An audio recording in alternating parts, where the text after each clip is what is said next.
The typical holiday slump in real estate is here. Hey, Lily with Living Room Realty in Portland, Oregon, here to give you a real estate market update for the month of November 2023. So, we have hit our usual holiday slump. What that means is typically once we get here into the holiday season, as I record this, we're a few days out from Thanksgiving. Happy Thanksgiving to everybody that was celebrating. Typically we're going to see things really start to slow down here in real estate. It's a natural timing for these things to happen.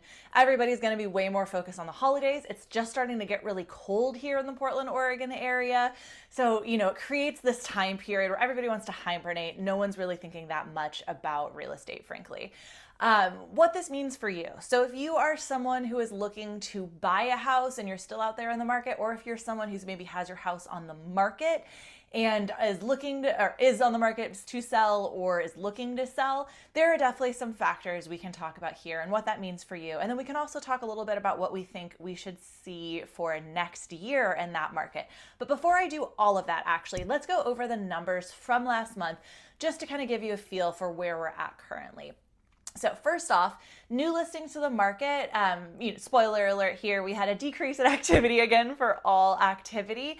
But starting off with new listings to the market, we had 2,207 homes, and that was a decrease, our most significant decrease, which was 18% for new listings. Pending sales saw a decrease of 10% with 1,625 homes going under contract, and then sold homes saw a slight decrease. Sold homes only decreased by 2% with 1,670 homes going to new homeowners.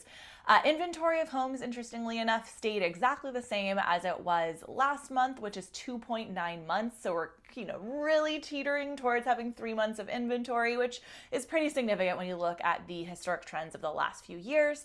We're, still having those higher numbers where for a long time, based on that huge demand we had over the last few years, we were struggling to keep, a month, 2 months of inventory on the market. So good news there if you are a buyer seeing some kind of better stability in the inventory that we're keeping in our market. Average sales price also stayed fairly stable. Right now we're about $592,000. Is kind of where we're staying there. It's been slowly going down, but not by much. That's a big conversation we have with people in this market, especially when rates really shot up, was, are we going to see home prices plummet? Not necessarily. We've stayed within a, $10,000 to $20,000 range for the last year or so as we've seen those higher interest rates, but they have certainly gone down some. Okay, so on to what we just talked about. I think, really interesting thing to talk about. Next month, I'm going to go really into detail about what we expect for the new year.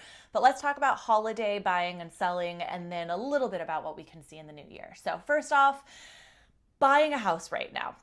A lot of people have come to me who are actively buying a house and said, hey, we're going to pause until the new year. Completely normal. A lot of people do it, and there are benefits to that. One, talking here a little about predictions, we should see interest rates come down a little bit here in the new year. We're all very hopeful of that. Two, there's going to be more options. If you are shopping for a house right now, a lot of what you're going to see is the houses that are already on the market and have been sitting for some time, which, to say to you buyers is a good opportunity to get some really good deals. There are the sellers that are on the market right now are highly motivated. They want to sell their house. They would like to also move or figure out their situation prior to the holidays. So, really good opportunity to get in there and make some deals. And then in terms of new listings to the market, we should definitely still see houses come to the market. As always, people have reasons they need to move, and sometimes that happens here at the holidays. A few years ago, my busiest month of sales was in December. So you really never know what will happen in that regard. People always need to move. So if you are one of those people, no fretting on that. There are possibilities for you. We can find you a really cool house. And as I said, we can often find you a house for a good price. If you are someone who is currently selling your house or are planning to sell your house and you're wondering, can I do it before the holidays?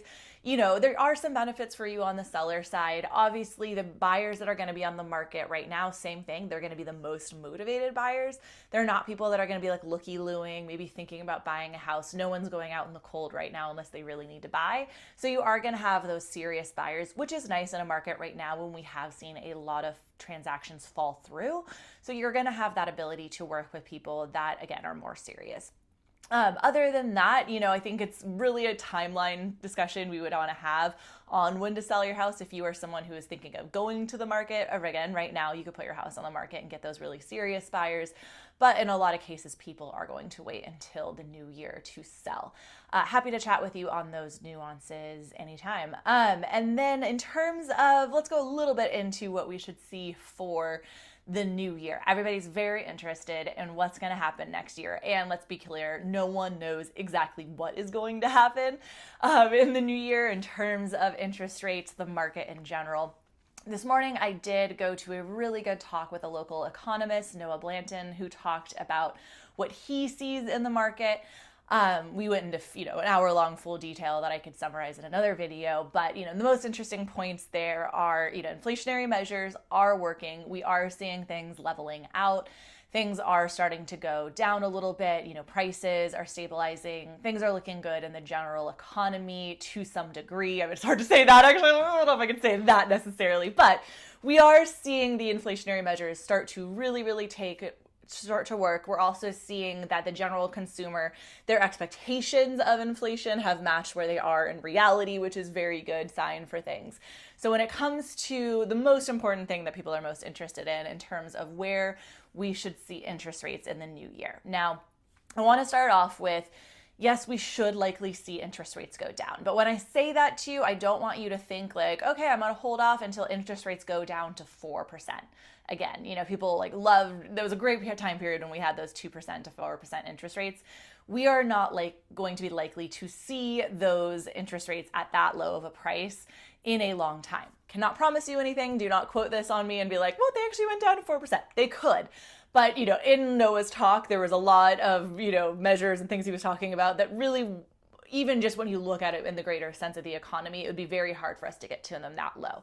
So what you can expect, though, we are hoping that here in the new year and that first 4 to 5 months of the new year, we should see the Fed take steps to lower interest rates. Why I mentioned the 4 to 5 months is there is the unfortunate restriction of we are going into an election year.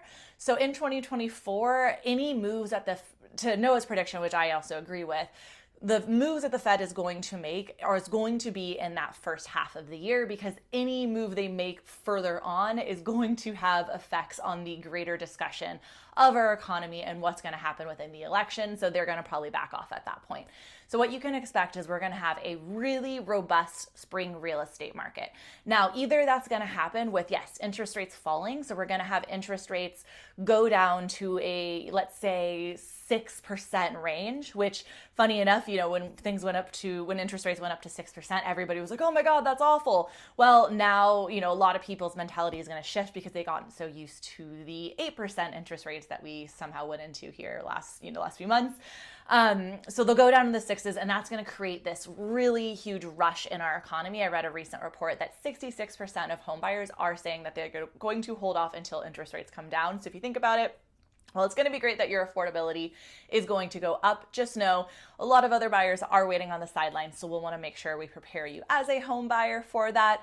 But all that being said, that will hopefully happen. We are hopefully going to see interest rates come down. And then even honestly, if interest rates don't come that much down, I think we still can predict a pretty robust spring market, just because a lot of folks are just going to continue to get more and more used to where the market is now. I mean, even a change from, we've seen it in the last month or so, where you see a change of the 8% now going down in the 7s and people feeling a little bit more comfortable to buy a house. So I think either way, we will see higher activity here in the beginning of 2024. So good for you as home sellers also to hear this news, that we do think, in the beginning half of the year, we should see a good deal of activity happen, which could be a really great opportunity for you, especially if you are looking to sell and then buy your next property. This means you'll have that higher motivation because there'll be more available for you as well. So hope this all was helpful. Again, I'm going to go further into the economy and what we predict of the next year's real estate market in